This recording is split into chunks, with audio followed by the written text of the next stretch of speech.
A couple questions have come up already as what do I think about red dots? I will give you the 30-second, 2-minute version of what I think about those.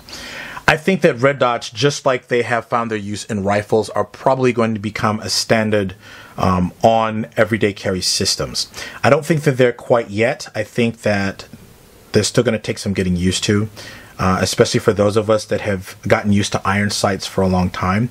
I also think that what's very important is that when it comes to these red dot systems, that you really take the time to really get the iron sight ready first. It's really the best way to be able to start things off.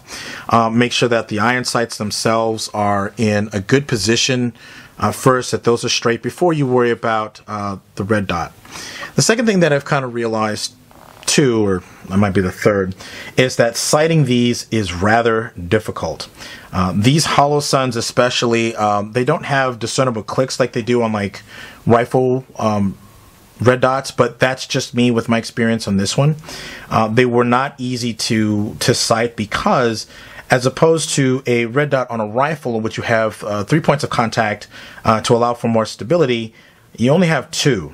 So if you notice in my sighting video, I rested it over on my range bag because that was the best, most accurate rest that I could use to keep my shots consistent and to find out if I need to make changes.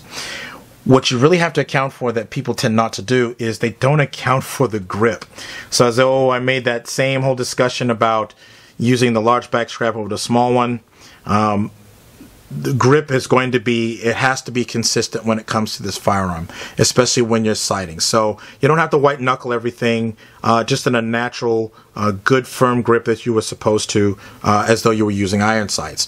That is the only frustrating thing that I have found when it came to sighting a pistol with a red dot, is the fact that your grip itself is really the X factor as to whether or not you're going to be spending 50 rounds doing it, 10 rounds sighting it, or up to 100. I've also had questions about whether or not what distance should one target for when they're sighting their red dot. Is it combat range anywhere from 15 to 21 feet, I believe, or 5 to 7 meters, because of the fact that that's about 21 to 25 feet, I believe that's how it translates to.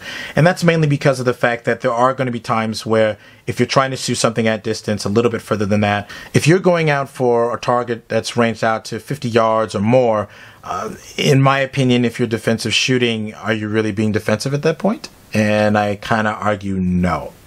So I think that anywhere between 15 to about 30 feet in the US would be the best way to be able to try and sight for this. Last question is, do you need suppressor height sights? A lot of people like to be able to say that they want to be able to co-witness everything like that, but I disagree with that, and I'll tell you why. And the main reason is because of the fact that if you look at rifle optics and the way that they're set, a lot of people set their red dots, especially if they're using a single point dot as opposed to a holographic outer circle or other type of reticle, where it sits right on top of the fixed point of the front sight of the rifle or ball or whichever you're using that's a fixed point. If you do it just above that, I think, just like with a rifle, I think you're fine. My thing is, make sure that you can actually see the actual front sight through your optic. If you can't see the front sight through your optic, that's where I think the biggest problems are going to be.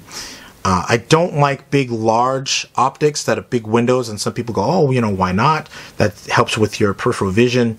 At the same time, with a small window means that I'm not doing this kind of searching. And people try to shadow up and look forward and kind of search around with it. So that's one of the main reasons why I don't like using big red dots. And I think that those that are learning this should do the same. This will take some time for me to get used to. I'm not going to lie. I'm still trying to get used to it. But I think it's a lot of fun. That's all. Thanks again for watching. Take care. Troy McClure here. Peace.